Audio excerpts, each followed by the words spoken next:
series about how to start a business, this is the hardest episode for me to create. Each person and each business situation is so unique that I hesitate to say blanket statements regarding money and where to find the money to be able to start your business. But there's one big mindset shift that I've gone through in my journey as a business owner that I believe is crucial. It's something I still think about regularly within my own business and as I work with other business owners. And you'll likely have experienced this if you're into your journey a little ways, but also if you're just beginning with starting a business. I actually hope that this kind of mindset shift is just around the corner for you.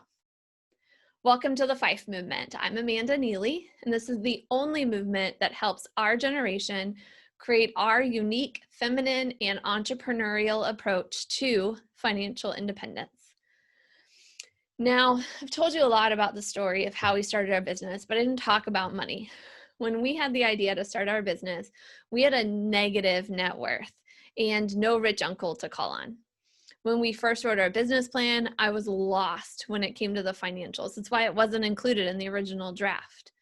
But slowly over time, through lots of research with books, online, from mentors, I gradually filled in just enough financials to make the business plan seem realistic. And that was very helpful in talking with key partners. But those numbers, of course, never actually happened. No surprise there. But what did surprise me, though, was just how fast the money flowed in and then out of the business, especially in the beginning. It seemed like there was always more and more sales, more and more money coming in, but along with that inflow, there's an increasing outflow too.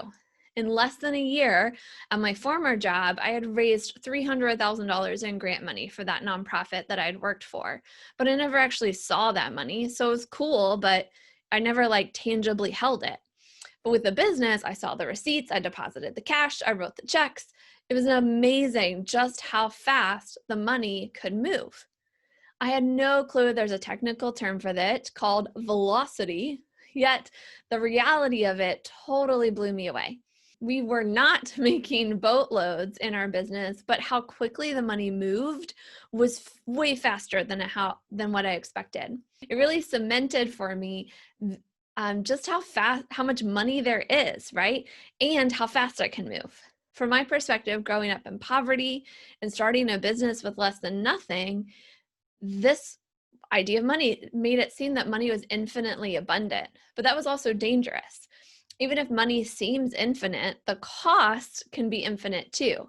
As business owners, we typically focus on the inflow, getting that up into the right sales curve, and that's all well and good, but we can't forget about the outflow. What I've come to believe is that profitability is way more important than gross sales. I'll dig into that in a future series, but for now, I want you to know, if you're just starting and you're looking for that startup capital to get going, my suggestion is to remain in that mindset that money is infinite. Money is not infinite. We live on a finite planet, but all the money you need to get started is out there. It's waiting to come to you and help you create your business. Your quest is to find it and help it move to where it needs to go for your business to get up and running and going well. And in the meantime, you've also got the unique opportunity to control your costs. Look for a way to be a lean startup model, as they call it. You'll be surprised at how little it can take to get started. Most businesses, like our first one, would take $250,000 to get started. And we did it with around $100,000. That's the power of staying lean, finding others you can work alongside, focusing on controlling the cost, even while you're trying to find the money to get started. And of course, even that $100,000 that we needed to find was still hard to find, and we tried all different kinds of strategies in order to find it. If you're looking for capital to get started or to grow, I'd love for you to spend some time today just brainstorming. Ask, where is that money and how can I help it move in my direction? I bet you could come up with at least 10 ways if you brainstorm. But one word of caution, On that list, you'll probably have going into debt in order to find that money. That's an easy way out to find the money to get started.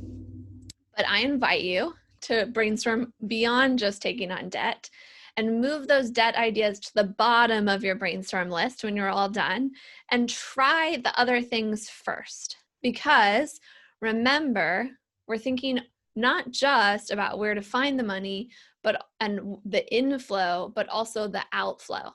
And debt always has to be paid back, and it will be part of the outflow that your business experiences later.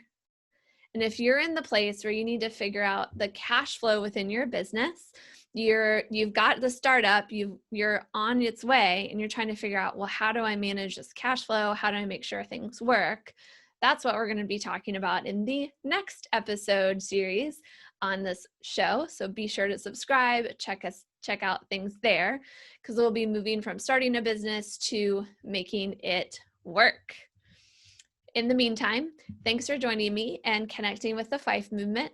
As you go about your day today, remember, wealth is coming your way. Your quest is to prepare for using it well. For more tips on how to prepare, be sure to subscribe. And to connect with the community, visit fifemovement.com. If my gift today has helped you, please pay the gift forward by sharing this content with a friend. My gratitude in advance. To help this video be seen by more people, please hit the like button, and we invite your feedback in the comments as well.